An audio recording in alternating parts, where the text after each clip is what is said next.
তোরা মেয়েরা তো জানোসই না স্বামীরা কিভাবে খুশি করতে হয়। আমি তোরে আজ এমন কিছু কথা বলবো, যদি এগুলো মেনে চলতে পারস, দেখবে তোর স্বামী তোর জন্য পাগল থাকবে সারা জীবন। তোরা ছাড়া কিছুই বুঝবে না, তুই হবে তার দুনিয়া। হ্যাঁ বন্ধু, তুই বল। আমি খুব সুখী, আমার সংসারে শান্তি নাই। আমার স্বামী আমাকে ভালোবাসে না। আমি চাই আমার স্বামী যেন শুধু আমাকে ভালোবাসে, আমার জন্যই পাগল থাকে। আমি আমার সংসারটাকে বাঁচাতে চাই। আমি তোর সব কথাগুলো শুনবো। এক নাম্বার কথা হলো স্বামীর চোখে সুন্দর হওয়া। বিয়ের আগে মেয়েরা সাজে নিজের জন্য, আর বিয়ের পরে সাজে মানুষের জন্য। এই জায়গাতেই মেয়েদের ভুল শুরু হয়। একজন পুরুষ বাহিরে হাজার নারী দেখে, কিন্তু সেও চায় তার নিজের স্ত্রী তার চোখে সবচেয়ে সুন্দরী হোক।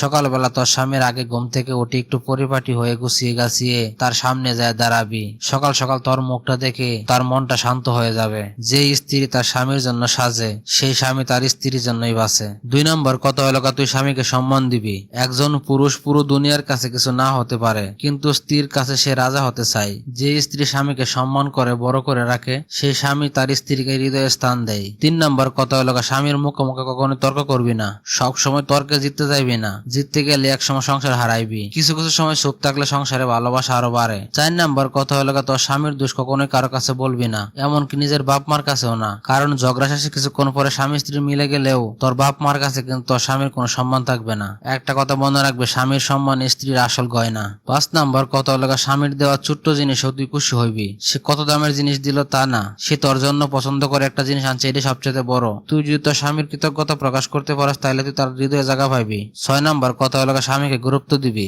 বাইরে গেলেও তো স্বামীরে বইলা যাইবি। একজন স্বামী তার স্ত্রীর নিয়ন্ত্রণ চায় না, গুরুত্ব চায়। তুই কতটা গুরুত্ব দেস তারা সেটা বুঝতে চায়। 7 নম্বর কথা হলো তুই রাগের সময় সবসময় চুপ থাকবি। রাগের মাথায় তোরা যাই কিছু বলক না কেন, তুই কোনো উত্তর দিবে না। রাগ শেষ হয়ে গেলে একসময় তারা তুই বুঝায় বলবে, দেখবি সবকিছু বুঝবে, তোর কাছে সরি বলবে, বা কোনো পরামর্শ লাগলে তোর কাছ থেকে পরামর্শ নিবে। 8 নম্বর কথা হলো তোর স্বামী যদি কখনো ভুল করে বা কোনো কিছু তোর পছন্দ না হয়, তুই লগে লগে তারা আঘাত করবি না, তার কথায় কোনো উত্তর দিবি না। পরবর্তী এক সময় তুই তারা বোঝায় বলবে, তুমি এই কাজটা এভাবে না করলে এইভাবে করলে মনে হয় ভালো হইতো, তাহলে দেখবে সে বুঝবে। আর 9 নম্বর কথা হচ্ছে তার বাপ মার সেবা করবে, যত্ন নিবে। যে স্ত্রী তার স্বামীর পরিবারকে নিজের করে নেই, সে স্বামী তার স্ত্রীকে তার নিজের প্রাণের মতন ভালোবাসে, তার নিজের অন্তরে স্থান দেয়। আর 10 নম্বর কথা হলো তার বিশ্বাস, ঘর, সম্মান সব তোর কাছে আমানত। কখনোই বিশ্বাস ভাঙবে না, তাহলে ভালোবাসা মরবে না। বিশ্বাস রাখলে ভালোবাসা বাড়ে। তোর সর্বশেষ একটা কথাই বলবো, তোর স্বামীর কষ্ট বোঝ, তোর স্বামীরে বুঝতে চেষ্টা কর। তোর স্বামী কি করলে ভালোবাসে, কেমনে কথা বললে সে খুশি হয়, সেভাবে কথা বলার চেষ্টা কর, তার ম্যানেজ করার চেষ্টা করবি। এই কথাগুলো যদি সত্যি সত্যি মেনে চলতে পারস, দেখবি তোর জীবনে তোর স্বামী তোর পাগলের মতন ভালোবাসবে।